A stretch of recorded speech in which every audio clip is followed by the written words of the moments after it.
வணக்கம். தமிழக அரசியல் வரலாற்றில் ஒரு மிக முக்கியமான மற்றும் அதிரடியான திருப்புமுனையாக திமுக தலைவர் மு.க.ஸ்டாலின் அவர்கள் வரவிருக்கும் தேர்தலில் கட்சி தனித்து ஆட்சி அமைக்கும் என்று அறிவித்துள்ளார். இந்த அறிவிப்பு தமிழகம் முழுவதும் பெரும் பரபரப்பை ஏற்படுத்தியுள்ளது. காங்கிரஸ் தலைமையிலான கூட்டணியில் நீண்ட காலமாக ஒரு வலுவான மற்றும் பிரிக்க முடியாத அங்கமாக திகழ்ந்த திமுக தற்போது இத்தகைய ஒரு அதிரடி முடிவை எடுத்திருப்பதன் பின்னணி மற்றும் அதன் ஆழமான அரசியல் தாக்கங்கள் குறித்து நாம் இந்த சிறப்பு செய்தி தொகுப்பில் விரிவாக பார்க்க போகிறோம். சென்னையில் நடைபெற்ற ஒரு முக்கிய கூட்டத்தில் தொண்டர்கள் மத்தியில் உரையாற்றிய ஸ்டாலின் திமுக தொண்டர்களின் அயராத உழைப்பையும் கட்சியின் தற்போதைய கள நிலவரத்தையும் மிகவும் விரிவாக சுட்டிக்காட்டினார். கட்சியின் வெற்றி வாய்ப்புகள் முன்னெப்போதும் இல்லாத அளவுக்கு பிரகாசமாக இருப்பதாக அவர் மிகுந்த நம்பிக்கையுடன் தெரிவித்தார்.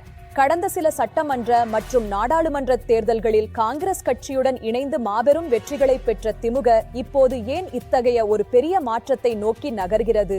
இதன் பின்னணியில் உள்ள நுணுக்கமான அரசியல் கணக்குகளை நாம் ஆழமாக அலச வேண்டியுள்ளது. திமுக மற்றும் காங்கிரஸ் இடையேயான உறவு பல தசாப்தங்களாக நீடிக்கிறது. குறிப்பாக மறைந்த முதல்வர் கருணாநிதி மற்றும் சோனியா காந்தி காலம் முதல் இந்த கூட்டணி தேசிய அரசியலில் ஒரு தவிர்க்க முடியாத சக்தியாக இருந்து வந்துள்ளது. ஆனால் மாநில அரசியலில் தற்போது நிலைமை முற்றிலும் மாறியுள்ளது. தேசிய அளவில் உருவான இந்தியா கூட்டணியில் முதல்வர் ஸ்டாலின் ஒரு முக்கிய ஒருங்கிணைப்பாளராகவும் தூணாகவும் செயல்பட்டு வருகிறார். ராகுல் காந்தியுடன் அவருக்கு இருக்கும் நெருக்கமான நட்பு மாநில அளவில் திமுக எடுத்துள்ள இந்த அறிவிப்பால் எந்த அளவுக்கு பாதிக்கும் என்ற கேள்வியும் எழுகிறது.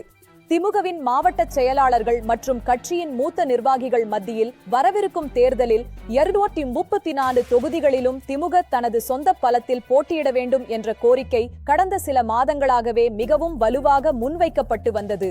இதுவே இத்தகைய ஒரு முடிவை எடுக்க தூண்டியுள்ளது. தமிழகத்தின் பெரும்பாலான மாவட்டங்களில் திமுகவின் வாக்கு வங்கி கணிசமாக உயர்ந்துள்ளதாக கட்சியின் உள்கட்டமைப்பு மற்றும் ரகசிய கள ஆய்வுகள் உறுதிப்படுத்தியுள்ளன. 200க்கும் மேற்பட்ட தொகுதிகளில் திமுக நேரடியாக போட்டியிட்டால் மட்டுமே தனிப்பெரும்பான்மை பெற முடியும் என கட்சி மேலிடம் கணக்கு போடுகிறது. தொகுதி பங்கீட்டில் காங்கிரஸ் கட்சி கடந்த தேர்தல்களை விட கூடுதல் இடங்களை கோருவது திமுக தலைமைக்கு சில சங்கடங்களை ஏற்படுத்தி இருப்பதாக அரசியல் விமர்சகர்கள் கூறுகின்றனர். அதிக இடங்களை மற்ற கட்சிகளுக்கு விட்டுக் கொடுத்தால் அது கட்சியின் எதிர்கால நலனை பாதிக்கும் என அவர்கள் கருதுகின்றனர். தமிழக அரசு செயல்படுத்தி வரும் மகளிருக்கான இலவச பேருந்து பயணம் மற்றும் பள்ளி மாணவர்களுக்கான காலை உணவு திட்டம் போன்ற புரட்சிகரமான திட்டங்கள் மக்களிடையே மாபெரும் வரவேற்பை பெற்றுள்ளன. இந்த திட்டங்களின் வெற்றியே திமுகவை மீண்டும் ஆட்சி கட்டிலில் அமர்த்தும் என்று முதல்வர் ஸ்டாலின் நம்புகிறார். எதிர்க்கட்சியான அதிமுக மற்றும் பாஜக இந்த சூழலை திமுகவின் பலவீனமாக விமர்சித்தாலும் இதை பயன்படுத்தி ஒரு பலமான கூட்டணியை அமைக்க அவர்கள் திட்டமிடுகின்றனர். கூட்டணியில் ஏற்படும் விரிசல் தங்களுக்கு ஒரு பெரிய வாய்ப்பாக அமையும் என அவர்கள் நம்பிக்களம் இறங்கியுள்ளனர்.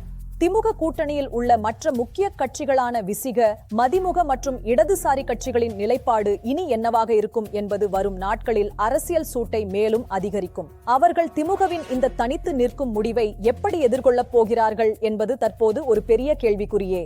தேசிய அளவில் காங்கிரசிற்கு ஒரு வலுவான ஆதரவு அளித்துக் கொண்டே மாநிலத்தில் மட்டும் தனித்து போட்டியிடும் இந்த புதிய மற்றும் வித்தியாசமான அரசியல் உத்தி மற்ற மாநிலங்களில் உள்ள பிராந்திய கட்சிகளுக்கும் ஒரு முக்கிய முன்னோடியாக அமையலாம் என்று தேசிய அரசியல் நிபுணர்கள் தற்போது கருத்து தெரிவிக்கின்றனர்.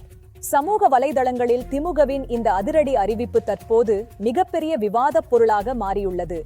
இளம் வாக்காளர்கள் பாரம்பரிய கூட்டணிகளை விட தெளிவான கொள்கை மற்றும் ஆளுமை கொண்ட தலைமையையே அதிகம் விரும்புகிறார்கள் என்பதை வரவிருக்கும் தேர்தல் முடிவுகள் மிக தெளிவாக உறுதிப்படுத்தும் என எதிர்பார்க்கப்படுகிறது.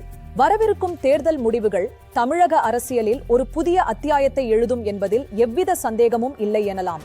தமிழக அரசியலில் இது ஒரு புதிய அத்தியாயத்தின் தொடக்கமா அல்லது ஒரு தற்காலிகமான அரசியல் பேர உத்தியா என்பது தேர்தல் முடிவுகளில்தான் தெரியவரும். அரசியல் நிகழ்வுகளை உடனுக்குடன் தெரிந்து கொள்ள எங்களோடு எப்போதும் இணைந்திருங்கள். செய்திகளுக்காக இணைந்தமைக்கு மிக்க நன்றி. வணக்கம்.